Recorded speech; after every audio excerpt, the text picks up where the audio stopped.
Hi, I'm Harvey, host of Franchising Brand Stories. And I'm Ed. I'm the MD of the Alternative Board, or TAB. And welcome to Franchising Brand Stories, Season 5, brought to you by FranRec, specialist staff and executive recruiters to the UK franchise industry.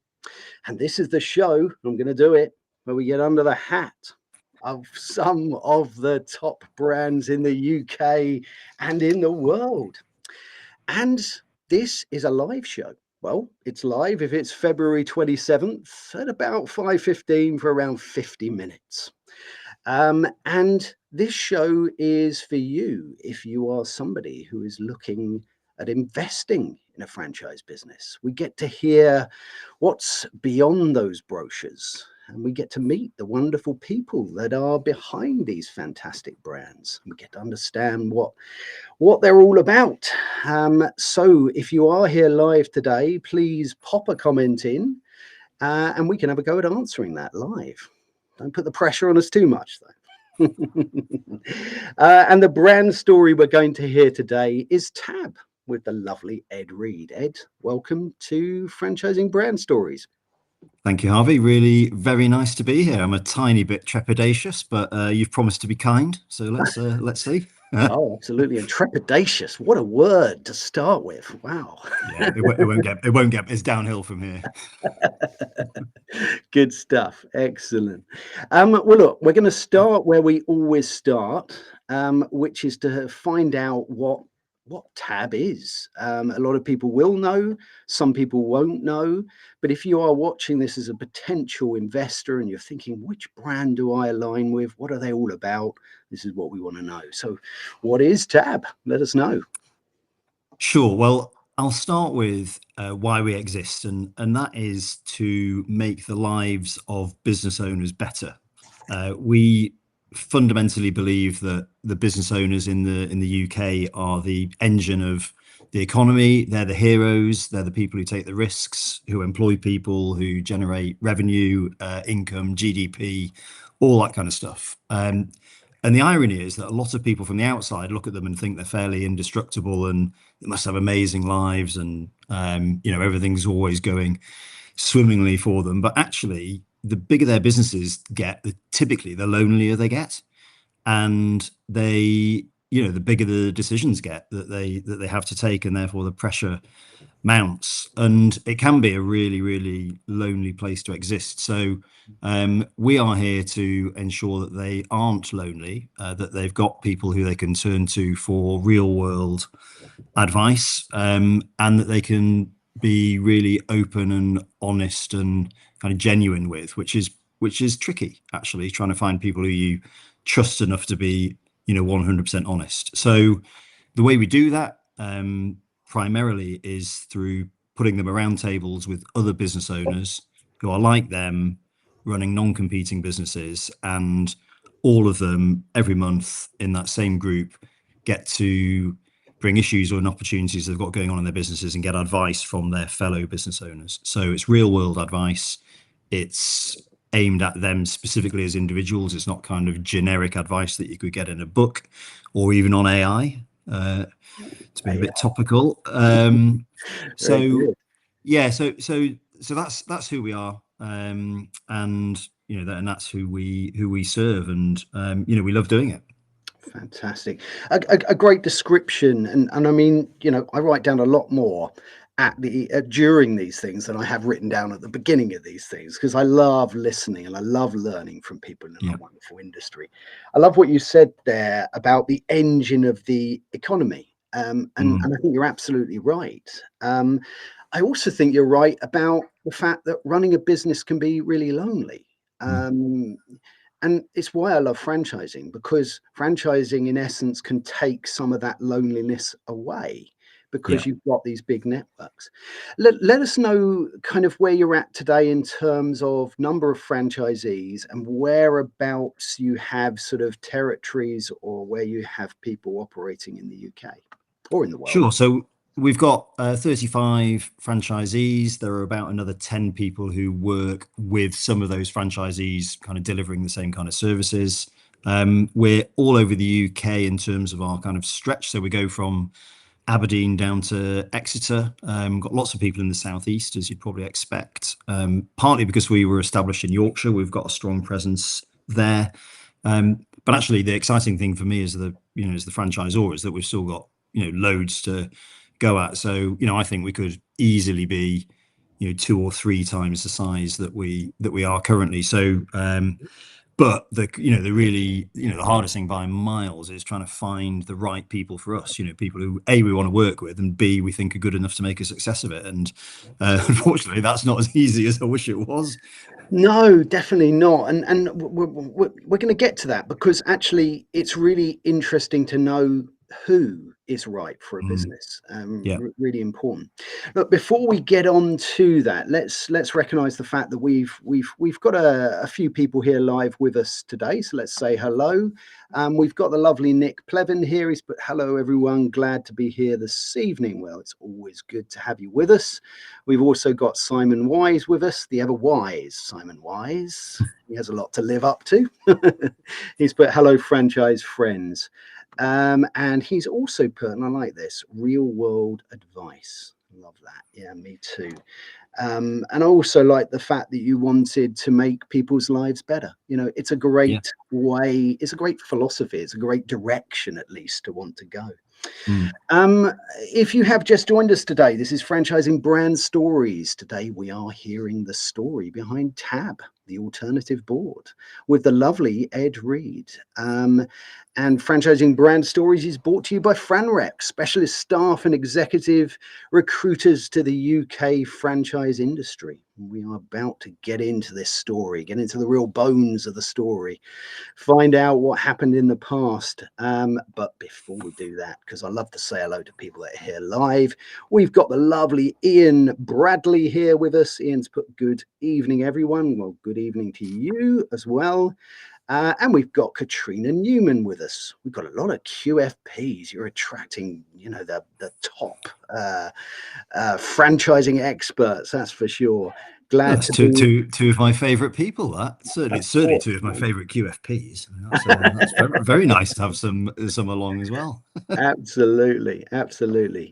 Well, look, let's get into it, because it's now the time where we take you back in time. I used to get the little Back to the Future car out at this point, but I was worried about copyright things, so can't do that anymore. Things have to change. But let's get into that right now. So, where did it all begin for you at TAB? And take us right back in time now, to the dawn of TAB, or the dawn. Well, so this is going back 15 years now, which, saying that, feels completely mad, Harvey, to be honest. That I've been involved with TAB in wearing a couple of different hats, but for 15 years, which is about 5 times longer than I managed to stay in any other organization through my career before that. So I'd spent the kind of bulk of my initial career in large corporate, in FMCG, so fast moving consumer goods. Had a lot of fun working for companies like Diageo, who world's biggest drinks company, which was good. I'm aware of and yes, you'll certainly be aware of a lot of their brands. I still am. I've maintained that passion for sure. And then I went from there to Nestle, to their confectionery division. Ran a fairly big sales team for them, which was also good fun. Keep in touch with loads of those guys and girls still. And I then sort of got the bug to go and work for a smaller business. I felt like I'm sure this was an ego thing, and a psychologist could have a field day with this, but I think I basically decided I wanted to be a bigger fish in a smaller pond. And went and worked for this brilliant company up in the northeast, who were printers, and they printed all of the stuff that they supplied to the kind of businesses that I used to work for, so the big brand owners and the big retailers. And loved that, but then 2008 hit, which you'll remember was kind of fairly tough economic times, and it certainly was tough economic times for a business that was selling into retail when the world was kind of collapsing around us. So I guess this is the kind of, either you're glass half full or glass half empty. I was made redundant and saw it as an amazing opportunity to, change tack and look for something else. And initially I thought I'll just go and get another job. And nearly took one and then thought, oh, maybe it's just going to be just the same. And I've got potential opportunities to do something a bit different, and was introduced to TAB by a kind of headhunter, great guy who I'm also still in touch with now. And yeah, I'd never considered franchising, didn't really understand it. Certainly hadn't heard of TAB. They'd only they'd sort of just launched in the UK, having been in the States for kind of 20 years before that. But the UK was their first market outside of North America. So it was, pretty, I'll call it pioneering. I mean, the alternative is flying by the seat of our pants, which it felt like, and it was really exciting. And so, yeah, so I just, I chose to make that leap. I knew I didn't want to do something totally on my own. That classic franchising phrase of, work for yourself, but, not alone. And I thought, yeah, that was a nice combination for me. And really importantly, I loved the people who I met, when I went for a discovery day, sort of, 15 and a half years ago, whatever it was. And I love the concept. My old boss at the printing business had been on a peer board, not a TAB one because we didn't exist, but he loved it and raved about it. In fact, he used to tell me and the rest of the board members in that business that it was the best meeting he used to go to every month. And I thought that was sort of almost offensive, given I thought the best meeting should be the meeting I was in with him. But yeah, so that's sort of how it started. And I started at the end of 2009. Went to the States for 2 weeks of very intense training. Forgot almost everything on the plane on the way home, and launched in January in 2010. Fantastic. So you were a franchisee, and I love hearing your story as to how you became a franchisee. And we'll talk more about who might or who could be a franchisee and who you look for. But you mentioned there about being made redundant, and unfortunately, it's something that does happen. But alongside that, you said it was an amazing opportunity because you had the opportunity you had to make a different decision. You forced to make a different decision, and some people are in that position. It does take a bit of bravery to take perhaps the financial redundancy package and invest that into something else rather than keeping it in a pot and sort of using it while you're looking for a job, which is the other alternative. But Yeah. I love that you had that attitude at that time, and it was brave to do that. But what then took you? What was your journey then from franchisee into being a franchisor? Yeah, well, certainly at the start, I didn't expect anything like it, and I just did the kind of classic work hard, follow the bouncing ball, the kind of procedures and processes that were being suggested to me that might work. And I thought, well, I've invested in it, so why wouldn't I follow the the kind of guidance that was coming from I like follow the from the bouncing franchisor? ball. But yeah, it's kind of one of the phrases that we use with our with our prospective franchisees even now, actually. So so I got my head down. I mean, it had to. My wife was unbelievably supportive of me when I'd taken the decision to to invest in the franchise. And she was working. We had two. The boys they're now 22 and 19. They were 5 and 2 or something at the time. So it was, the pressure was on, and not helped by the fact that my wife then said, well, I definitely want you to do this, but it does have to work.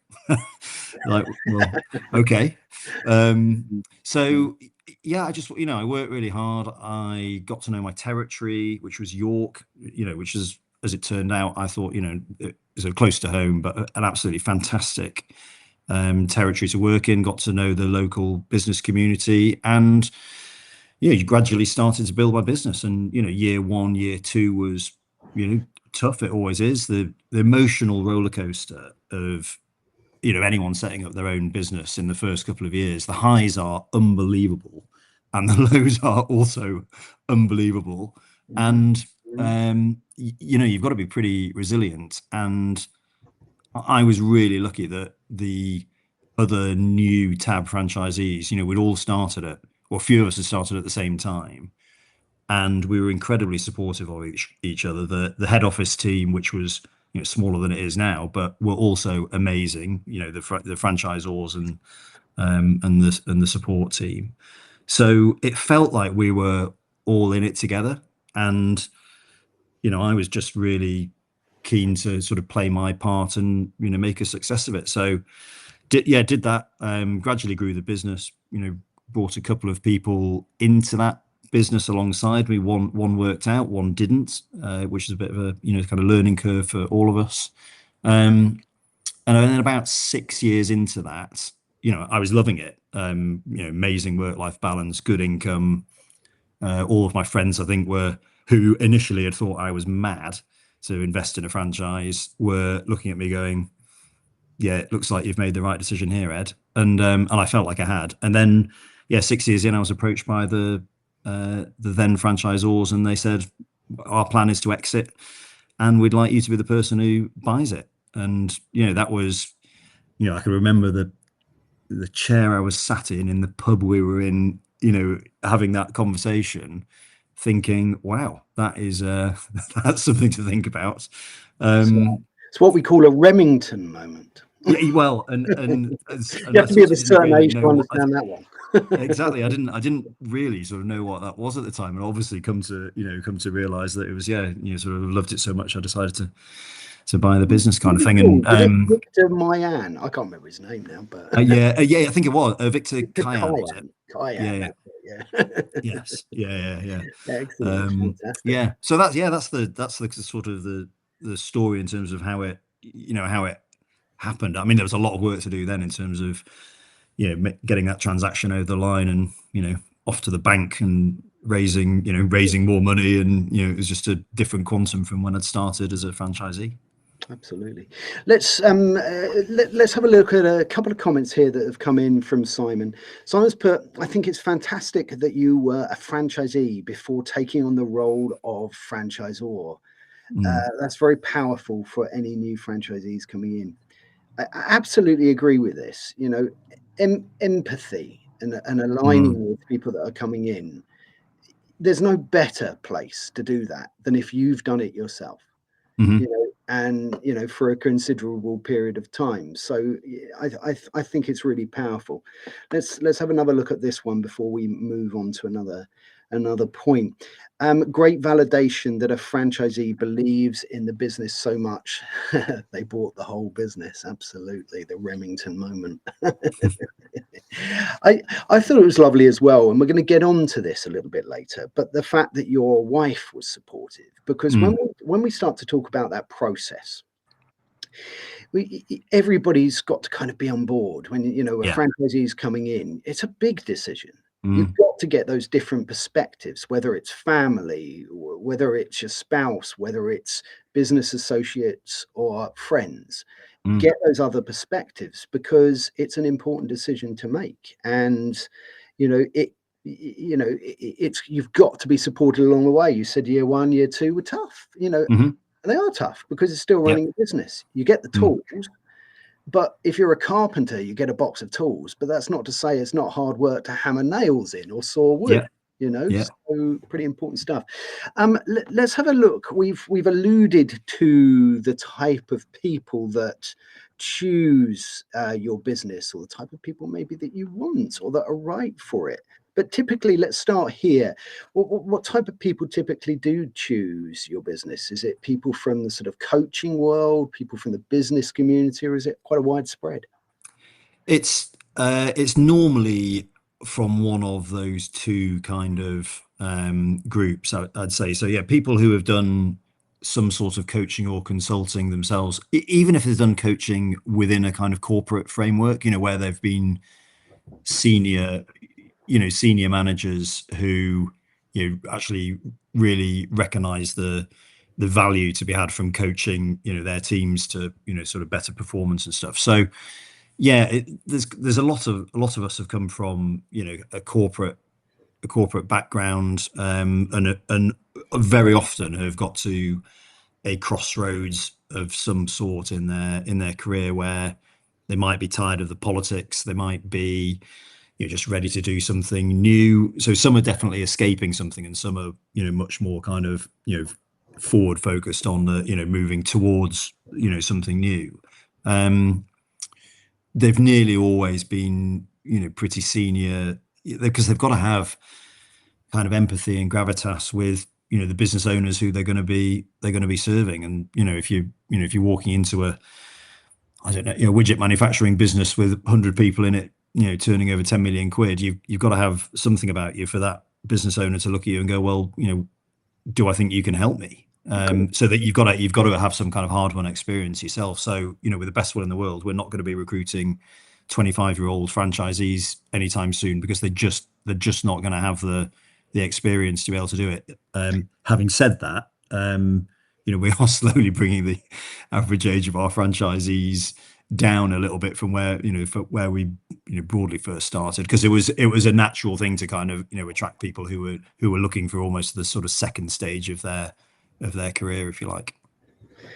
That's really interesting, because again, if you're a prospective franchisee looking at this, okay, and you're looking, is this going to be right for me? And you're a young, enthusiastic person, it might not be right for you. And it's okay to say it's not right for you, because you need that experience of having, existed within this, or having coached people, having made lots of mistakes in your life, that you can help other people not make them. Yeah.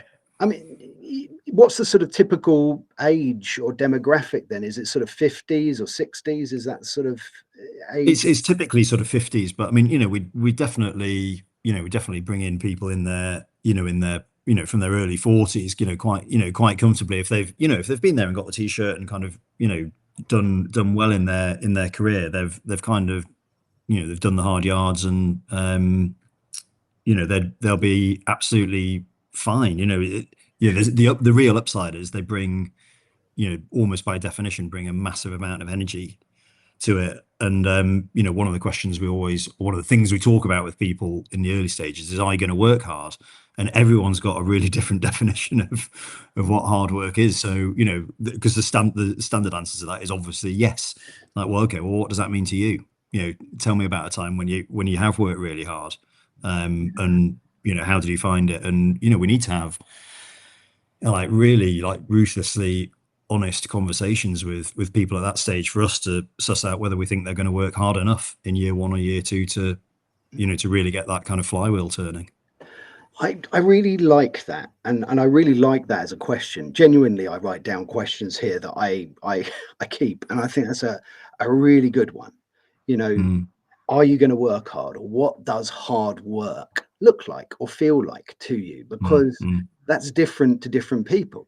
Yeah. People might think that hard work is that they do something very physical for a long period of time, and they're physically tired, or they're very creative. It's a great question, because it feels obvious, but it's not obvious, because the description of hard work is different to different people.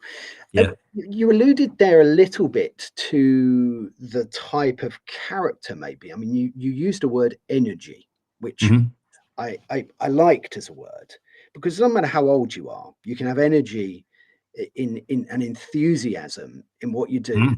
Whether probably 20-year-olds have that in droves, but you can certainly still have it when you're in your 40s, 50s, 60s, 70s, 80s, and beyond. Absolutely. That Yeah. energy, okay, Yeah. to go with that experience. What other characteristics do you think suit a good franchisee in your business? It's sometimes hard as an individual to work out whether you've got those, but I think it's important in these conversations, if you're a prospective franchisees watching this, to sort of think, well, is that me? Yeah. So could you sort of summarize any characters you look for? Yeah, and I think you'd probably put it under the umbrella of, do they have a business owner mindset? And that for me is someone who is going to take the rough with the smooth, that classic growth mindset stuff, not fixed mindset. That they will take responsibility for stuff. That it's not, if something goes wrong, they're not always looking straight at us as the franchisor and saying, well, this has gone wrong, what are you going to do about it? It's like, well, what are we going to do about it? Actually, is what I want to hear from from people. And that applies to brand new franchisees, and it applies just as equally to people who've been in it for 10, 15 years. And we're lucky that amongst our franchisee population, there is an unbelievable amount of that business owner mentality, that they take responsibility for the success or not of their own business, and do everything that they need to do. And I think the other element for us is, there's not much point in investing in a franchise if you're not going to be kind of respectful of the the kind of processes and collaborative, and that means that we only ever really make significant improvements in our business model on the back of feedback from franchisees, and that's exactly how it should be. So we try and kind of keep those those channels of communication as open as possible, so that we if a franchisee does have a kind of initially a good idea, or the makings of a good idea, then I'd like to think that they'd come and talk to us early, and we can work on it together. And out of that, we've developed new products and services over over the last 15 years. I love that you're taking that direction from your franchisees, and that the significant improvements in the company have come as a result of your network. That's a really, really important thing, and I don't think that's a thing that we hear enough. And I think it's really interesting. The other thing that I picked up on there that I think is really fascinating is that you look for somebody with a business owner mindset. Now, I think this is a really interesting point, because it would be really interesting to know what people's view of a business owner mindset is, right? Because in franchising, we have this really interesting model to traditional entrepreneurship. And I hate saying that word. I can't spell it and I can't say it. Yeah, I'm with you. Yeah. But often, if you've got a business owner mindset, does that suit a franchisee mindset? And it was also interesting that you said that, of course, along with that, you've got to be able to respect and understand the value of the proven model. You're buying into something that's got a proven model, so that you get a better chance of success. Yeah. You've got to have a business owner mindset, and sometimes that owner mindset is, I'll do what I want, how I want, when I want.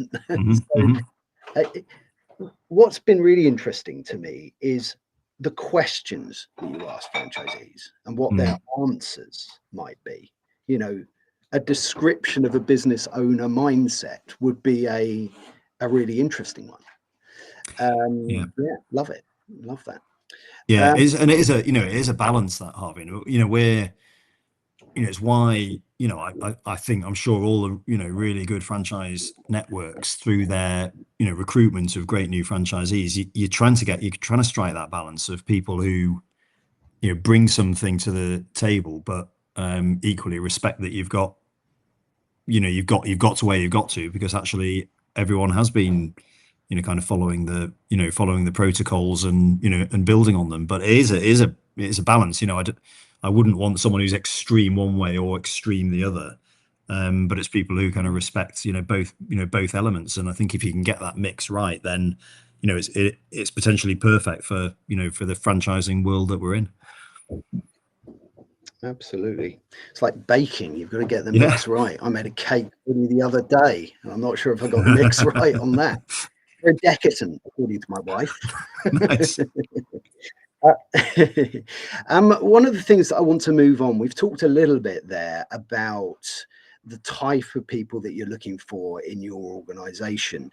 And I think when you're a potential franchisee, it's good to understand what the process looks like But before you do that, if you have just joined us today, this is Fan Stories. And today we're getting under the hat of TAB with the lovely Ed Reed. And Franchising Brand Stories is brought to you by Franrex, specialist staff and executive recruiters to the UK franchise industry. I used to have to look at that written down. I can say it now, I've remembered it. Yeah, you've done very well there. You've nailed it every time. Oh, well, thank you, Ed. But look, let's do this now. Again, I think this is so important. If you're thinking, is this the franchise for me?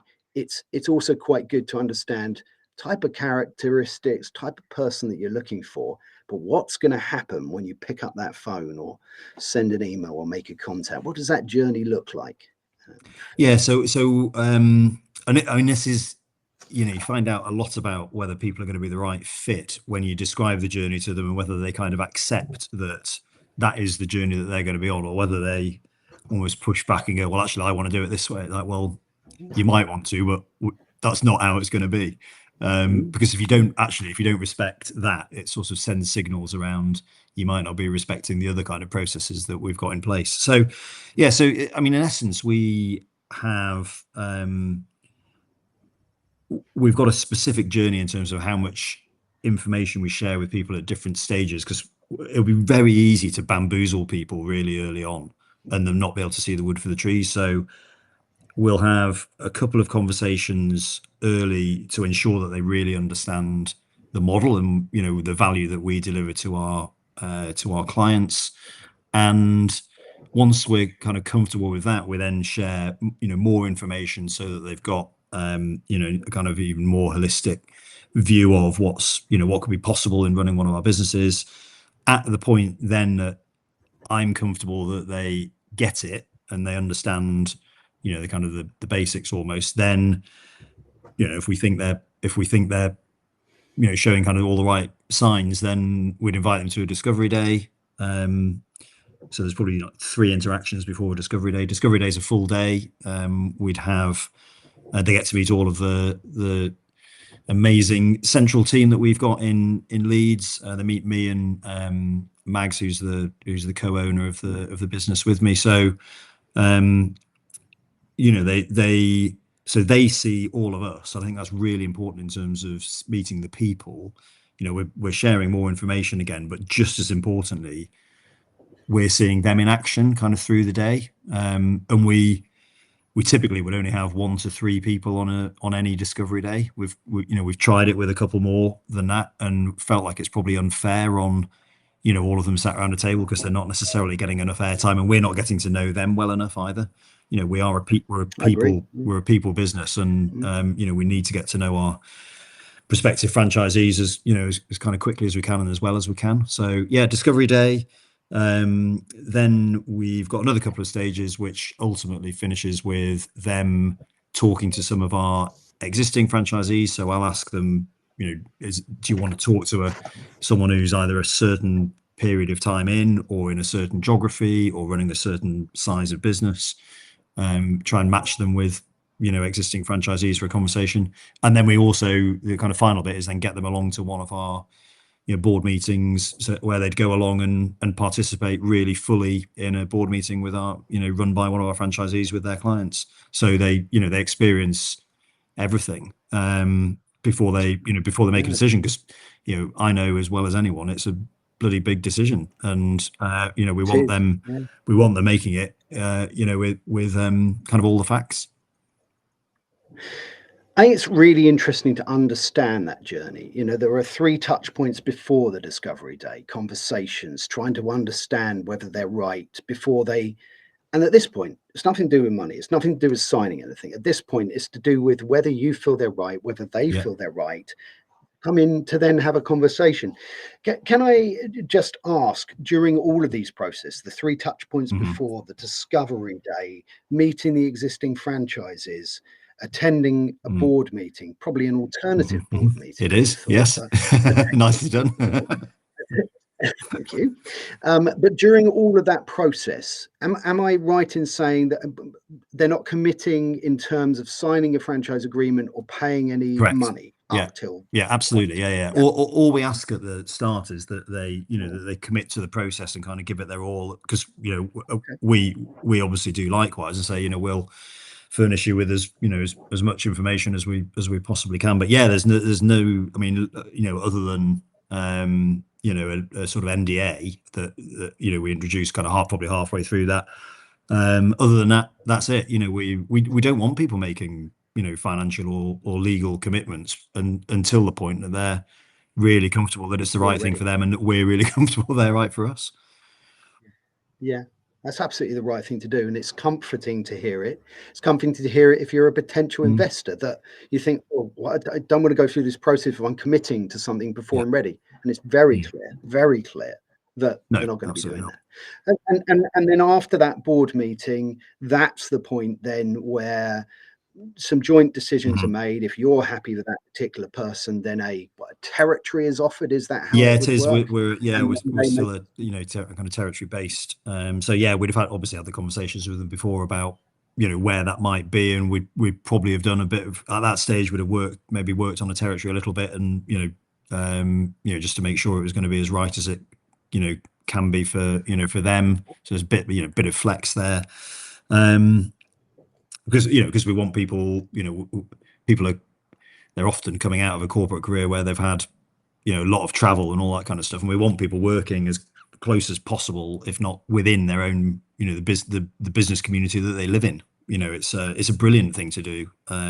You feel more connected. So, yeah, so that's it. It's a territory, and then then it's the legals, which we've made sure that they've had a look at as well before they're committing to anything. Insist that they get good legal advice from BFA accredited lawyers. It's we're strong on that, and because it's a serious agreement they're signing. Oh, 100%. And that's fantastic. It's good to really understand that. Look, let's get on. It's great to understand the sort of the process leading up to becoming a franchisee. But let's say you've gone through that. It's right from your perspective. It's right from that potential franchisee's perspective. So it's now, I think, really good for people who are watching this and thinking, is this going to be right for me, to understand what a day looks like for prospective franchisees. So let's talk about that now. What does a sort of a typical day look like? I mean, I'm sure they're varied, but what happens at the beginning and right the way through? Talk us through a day. So I'd say probably day in year one is going to be different from other days from year two onwards, roughly, to kind of keep it simple. So year one, you're spending a lot of time in a TAB franchise. You're spending a lot of time meeting business owners, and it's a similar kind of process to what we've just talked about in terms of the mutual element of it, because as a TAB franchisee, you don't have to work with anyone. You do choose who you work with.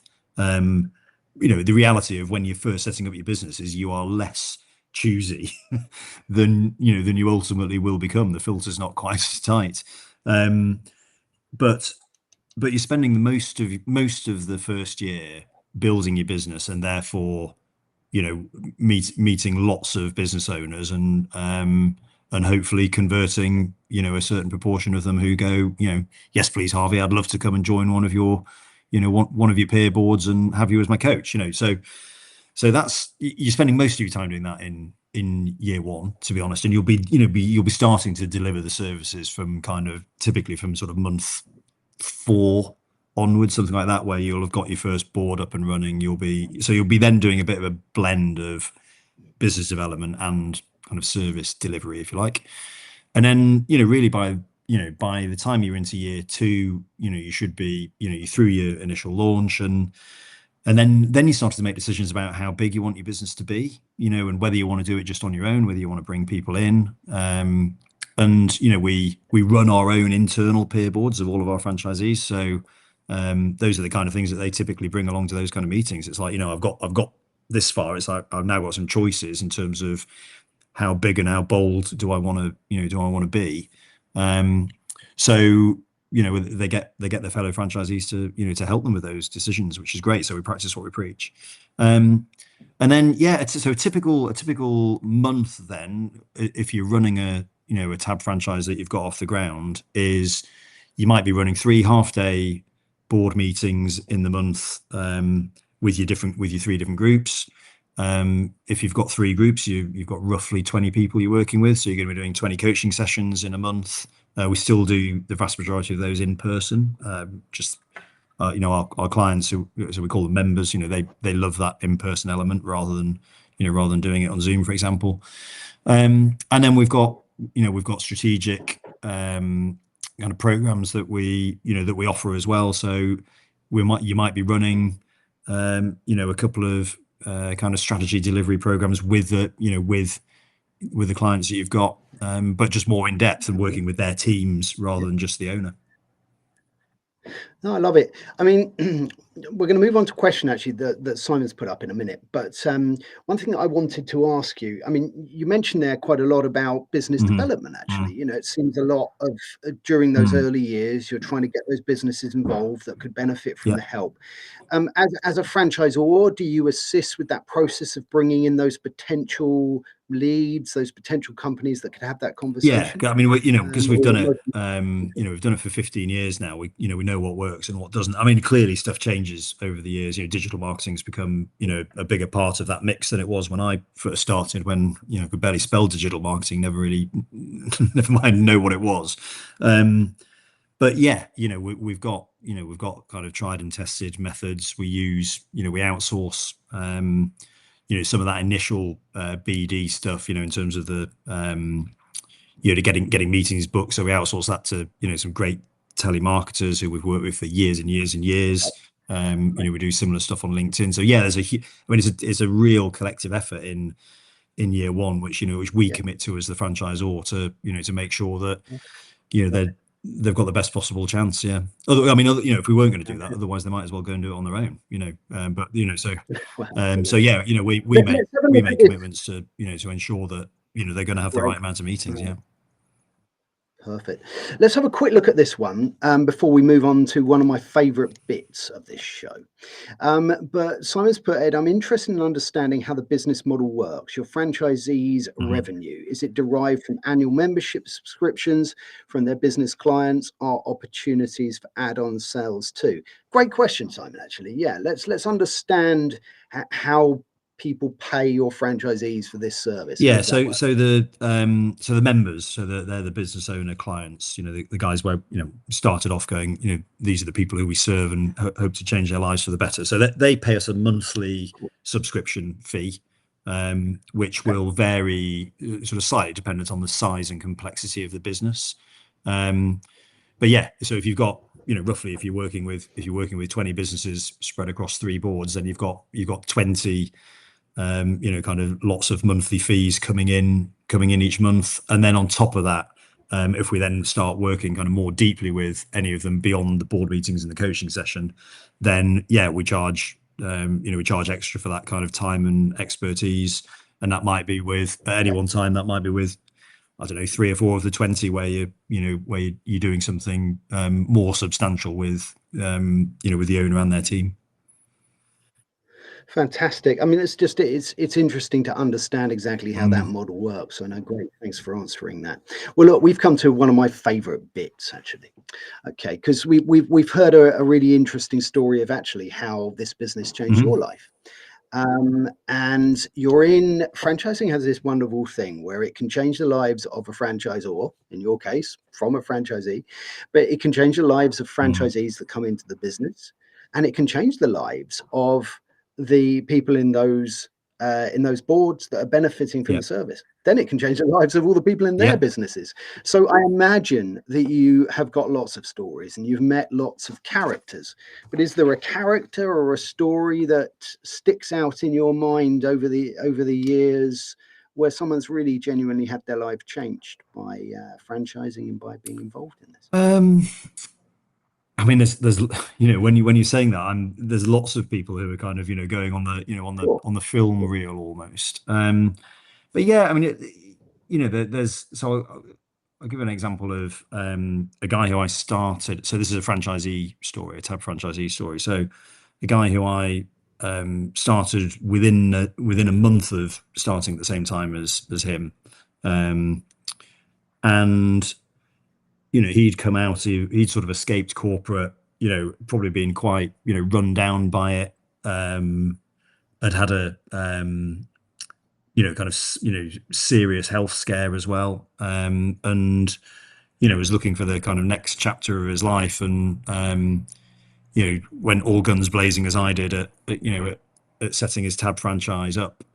And so 15 years later, he's still going. I reckon he's got more energy now than he had back then. He's in his 60s now. He's like the Duracell bunny, in terms of his levels of energy and enthusiasm, and he's just, the other franchisees, across the country, and well, in fact, across the world in TAB, kind of know him because he's infectious. He brings the value he's delivered to his customers is absolutely astounding. And I couldn't stop him even if I wanted to. And I absolutely love that. And his life now, he's absolutely nailed it. He works hard when he's working. He has amazing amounts of time off to go on holiday with his wife. He's put his kids through uni and into houses. His dilemmas about how expensive his next set of speakers are for his fancy hi-fi system at home, and it just makes me really happy to kind of see the journey that he's been on and continues on. And he's the sort of he's a kind of flag waver for not just for TAB but for franchising. I love it. Love it. If you have just joined us today, this is Franchising Brand Stories. Today we have heard the fantastic story of TAB with the lovely Ed Reed. If you scan the QR code top left, if you are catching us this late, you can have a look at the entire episode. And if you're catching a snippet in the distant future, you can also do the same.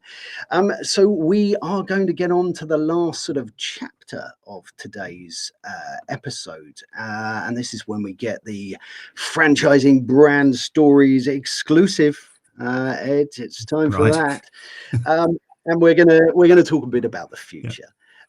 So let us know what exciting things you've got planned for the future for TAB, and how things are going to change and develop. Yeah, so I think the big change that we're kind of going through at the moment actually is that we've traditionally worked pretty much exclusively with the business owner, and over the years it's kind of dawned on us, because we've been asked again and again and again about it. It's like, actually, you can help. Could you work a little bit more directly with my senior leadership team, and kind of not just me, so that they can actually take on a bit more responsibility and accountability for delivering stuff, make the business less reliant on that individual at the top. So we've got 2 or 3 things that we're introducing now, kind of new products and services, which we're all really excited about, and are getting is getting brilliant reception in the market. So that's great. So there'll be more of that to come. I mean, internationally, we'll continue to expand into other markets, which is really nice to, it's great to see, they then become, peers of, mine and Mag's, with people running TAB businesses in all sorts of different countries. So that's, we're in Vienna next month for 3 days with our international peers, and we'll be talking about, the kind of strategy for the global organization, and we're a big part of that. So, that's nice. It's, it's kind of feels like it's certainly for me personally, it's come a long way from me being worried about setting up a few boards in York, and then I'm in discussions with some of my TAB mates about how they're launching the business in Chile. It's like, which is brilliant. So it's that's nice, and there'll be a lot more of that into the future. That's fantastic. It's great to understand, again, if you're a potential business owner here, looking and getting involved here, as to what exciting things are happening in the future. Finally, I'd like to ask if you've got any final thoughts to share. And while you're doing that, if now people scan the QR code top left, it's going to take you to your fantastic website, and you can find out all about the franchise there. So please do that now. And let us know if you've got any final thoughts, Ed. Yeah, I mean, I think just on franchising in general, I think if you're considering investing in a franchise, do some really, really good due dil. Be respectful, because the franchisor is doing due dil on you, and how you handle yourself through that whole process is certainly for us is a really big part of it. I've rejected people because of the way they've handled themselves, isn't it? They had the, they were going to tick the box on paper, but actually operate, kind of working with them, just thought actually you're probably not right for us. So, but yeah, get stuck in, ask good questions and be open-minded. But for the right person, I think franchising is an unbelievable opportunity. So many different business formats out there that if you can't find the right one for you, then maybe franchising isn't for you. Oh, no, completely. And I'm going to share this actually, because I came up with this and I want to know what you think about that. If you've got the energy, the enthusiasm, and the experience, keep a tab Oh, on it. that's nice. How about that? You could have rewritten our franchise website there. There you go. Well, look, I want to thank everybody who has been here today live. I want to thank everybody who's going to look at this in the future. There was a question that had come up. If you are looking at this in the future, or if you catch a snippet of this, put a question still up in the comments on YouTube, the comments on LinkedIn, because Ed can go back and look at it. We can go back and look at it, and we can answer that. So please put a comment up, and we will get to the one that we didn't get to today as well. And I'd like to thank you, Ed. It's been an absolute pleasure talking to you. Thank you for sharing what's under the hat of TAB. And let's talk about a little bit about what's happening next week on our sister show on the Franchise Show. So next Tuesday, 4th of March, we are going to be talking happy, successful franchisees, which is a nice thing to talk about. And it makes me think of Bob Ross for some reason. Happy little clouds. So join us 5:15 GMT, 12:15 EST for that. And we've come to the end of season 5 of Franchising Brand Stories. So please join us for season 6 in April, when we are going to be finding out under the hat of some amazing brands, including Molly Maid and Home Instead, and lots others to be announced. So please join us for that when we start again in April. And until next time, take very good care. Cheers. Thanks, Harvey. Cheers.